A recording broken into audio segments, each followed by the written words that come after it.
All right, construction champions, it's your host, Ron Nussbaum, and I am excited for another day and another episode of Construction Champions, where we're working on changing the narrative throughout the entire industry by bringing on fire guests on every episode. And today is the same as always. Another guest I'm super excited for to join us. Seth, it's great to have you here today. Hey, thanks for having me. I really appreciate being on the show. I'm excited for this one. Awesome. I'm super excited as well. We've gotten to know each other here over the past year or so. And Seth has his own podcast. He does amazing things for the industry. But instead of me telling you about it, Seth, why don't you tell us a little bit about yourself and what you do? Yeah, first off, I mean, I really appreciate what you're doing for the industry with Nut Nest and just, improving, communication. So I think that's awesome. For me, I'm the creator of the Scaling Scoreboard, and it's really a unique process that helps business owners improve their cash, people, and processes through what I call front-leading metrics. It allows them to grow, predict, and profit, in their business, and it's something that I'm really passionate about. That's really what my passion has been. I've owned some service companies and still do. But it's really helping people, scale their business and grow it, in which that's really exciting to me. That's awesome. That's such a great passion to have because once you've done it yourself and then being able to help other people do it, it's truly is an amazing feeling. So what we're going to do is we're going to dive right in there. I'm going to ask you the $1 million question: is what makes a construction champion? Yeah, it's a great question, and thinking about it, I think there's a lot to unpack there, but I also think it's very simple. And when I think about it, it's actually living your best life. When we look at construction and we look at being a business owner, it's how do you have the quality of life?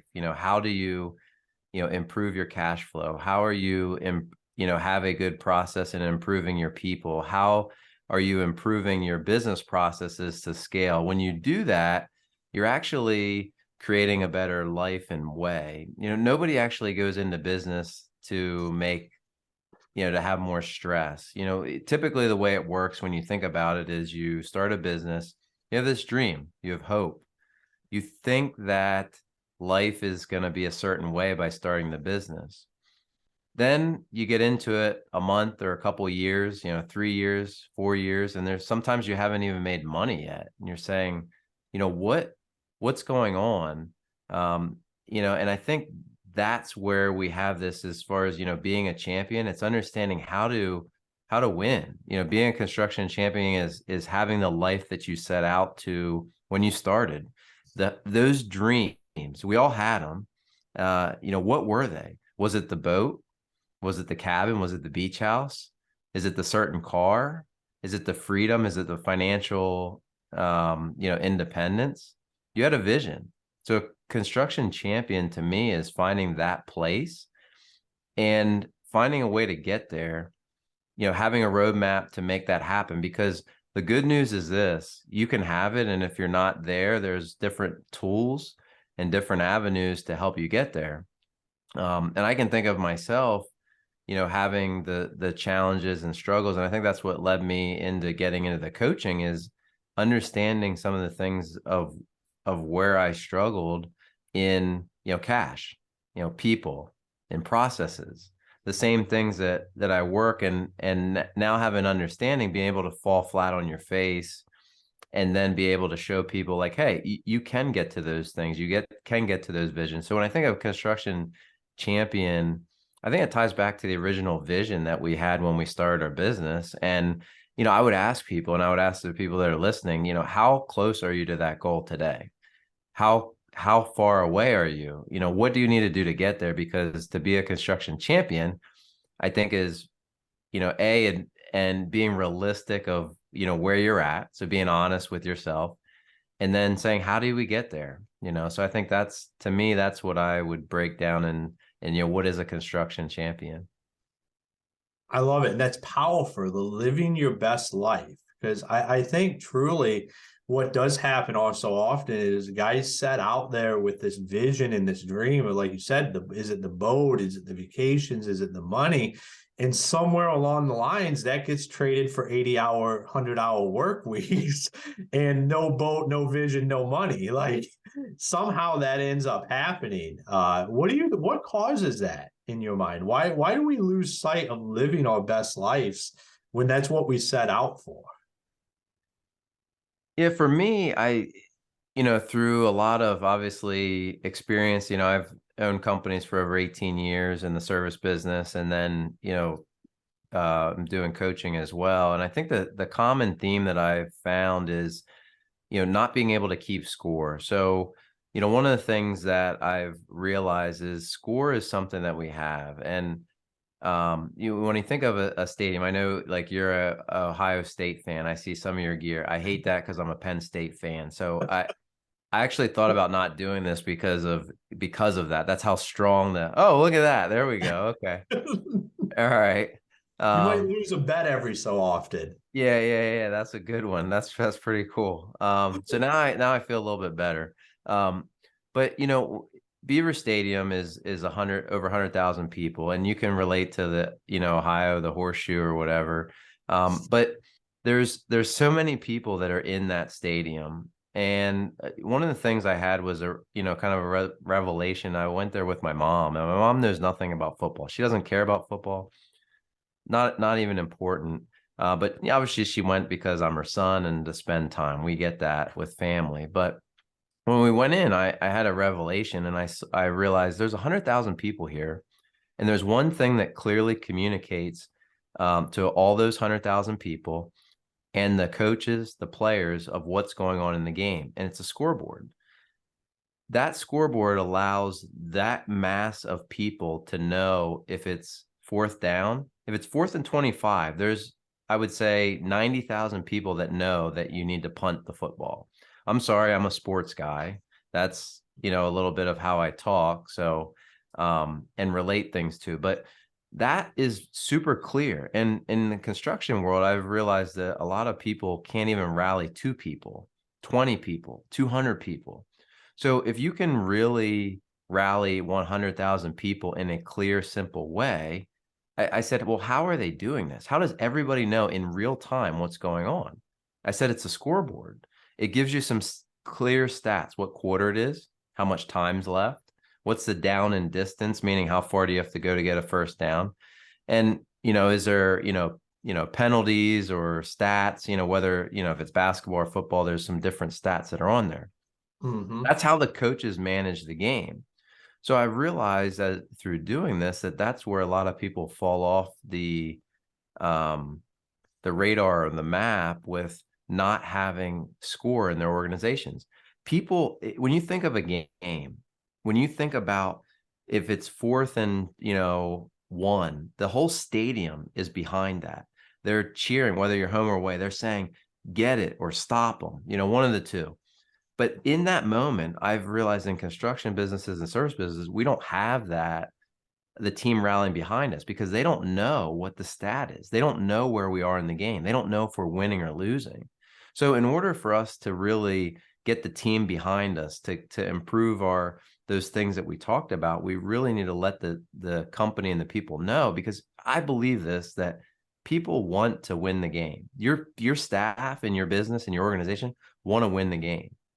So it's really important to be able to have a scoreboard. And I've found that when you keep score, if you do it, what I call front leading metrics, real-time data that helps you do it, that allows you to see that dream. And what I mean by front leading metrics are, in the construction world, first of all, there's a couple of things that happen. One, you don't have data. They don't keep books, or there's not organization. So that's one thing. So if you don't have that, you got to get books or some organization, reach out to a bookkeeper, find somebody to get you stuff, because you got to have data. The other thing that I find is it's too late. If you only look at it at the end of the month or the next month, it's way too late.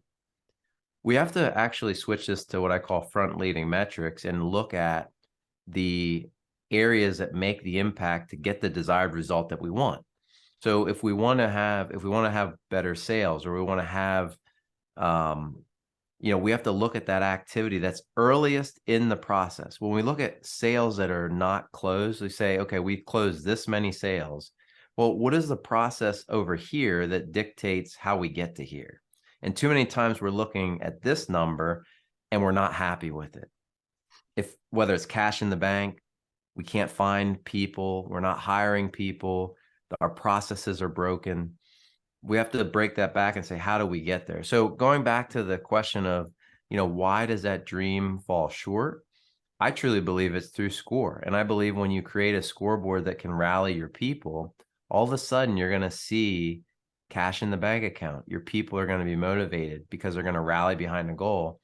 And when you improve your processes, it's going to lead to profit. And I think a lot of people, you can't argue that we want to see profit. Yeah, I would say that's definitely a non-negotiable. That's what people are in the business for, is to make money so they can support their families, support their employees' families. Like, making money is not a bad thing. So when you talk about keeping score, how do you break down what the length of the game is? Because, we have a business length cycle is a lot bigger than 4 quarters in a game. How do you recommend going about that? Well, so I mean, it's a great question. We have 4 quarters in a year. So I think that's the first thing to look at. It's actually very similar to a lot of competitions that we see. So we already have quarters in a year. We have January, February, March, as the first quarter. And so on through the rest of the year. But we actually break that down and say, okay, what is the most impactful thing that we need to do? I call them mission critical. What's the mission critical task that we need to do in that quarter? What's the problem that we're having or we're trying to solve? If this is the problem that we're trying to solve, it's actually saying, okay, what's the front leading metric that actually is over here, that if we do this activity, it's going to lead to here. Sales, for example.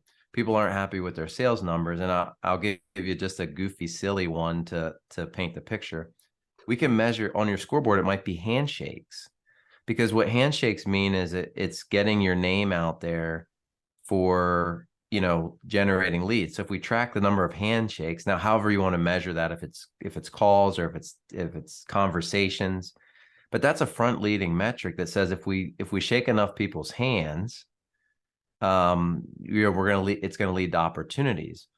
I have never seen that, or not very often, on people's metric that they're measuring. So the more we create metrics that are front leading metrics, as I call them, you're going to get the desired result, and you're going to be happy with the end here if you get the right thing. But it's actually looking at quarter. So the first quarter, what is the problem or objective that we're trying to lead? Here's the problem. And then we have to work hard and slice it back to what is that initial metric that we can put that's going to help with that outcome. So just reverse engineering whatever that issue or what you're not happy with, not necessarily an issue, but what you're not getting that outcome, and then figuring out what's a real time that you can get everybody behind to then be able to track. Yeah. And I think it's, when you look at, again, I'm going to use sports, for example. You have 4th and 1, or you have 4th and 1, you have a different play set. If you're first down, you're going to have a different play set available. You can call any call, maybe on a first down. But your team needs to know what position you're in, because if you're the only one, and I see this in the construction and service businesses, the owner is the only one that knows what's going on. They're the only ones that know that it's 4th down. So your team is calling a first down play or trying to run a first down play when it's 4th down. Again, sorry for the sports analogy. So if you don't like sports, you're out of luck here. But that's the reality of what's happening. You have to get your team knowing what's happening in your game so they can make decisions. You'll find that they have sometimes better play calling than you do as an owner, which ends up lessening the weight, of you. And I think one of the things that's interesting that we've developed, it's at, bluecollarbusinesscoach.net, is our scoreboard impact calculator. I think it's a really powerful tool that we've created to say, if you implement score, This is the impact that your business can actually see, which I think is super powerful, because a lot of times you say, well, that's great. That's a cute idea, but how does that translate into dollars? So one of the things that we've done is to say, as a service business, we have some of the most common things that you rate your, rate currently.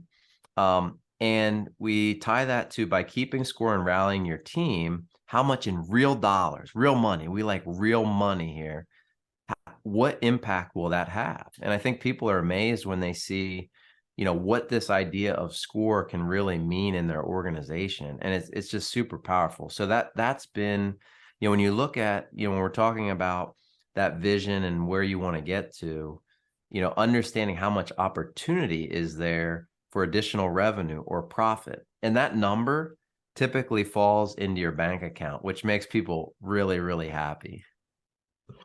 Yeah, absolutely. So how do we get these numbers out in front of our employees or staff or those people, so we're not the only ones looking at them? And how do we get that to where people understand it and it's accepted and it's something that we're doing?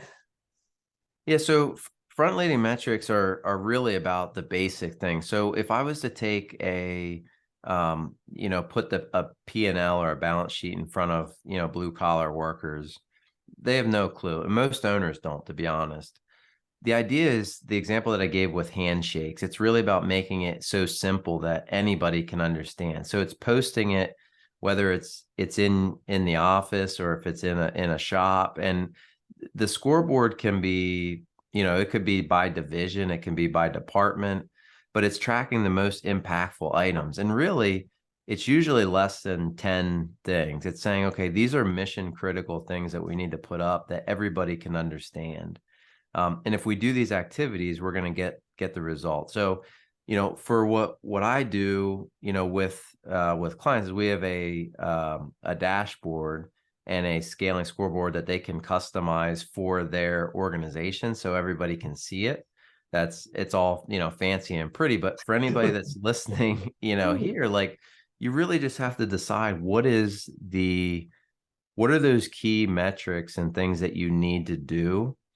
And then you need to put them out there and you need to track that people are doing them. And what you'll find is some people won't do them. And then you need to find somebody that can do them. If a team member is assigned to something and you've identified it as most impactful and they keep skipping it every week, you need to really find somebody that can. And this is all about driving towards the dream. It's getting to where you wanted to go in that original vision, but it takes discipline.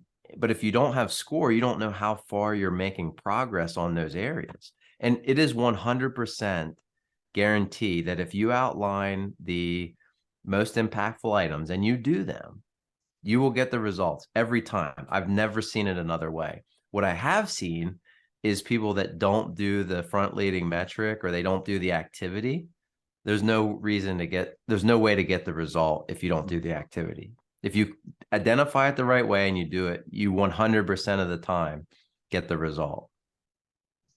I love it. And you said something at the beginning of that I think is really impactful, that not all departments might have the same metrics here. Like, different departments might have different things that they're working on, and that's okay, because it's not just having one goal as just a company. If you have different departments, you need to focus on how that department is becoming better itself, that heads the entire organization where it needs to go.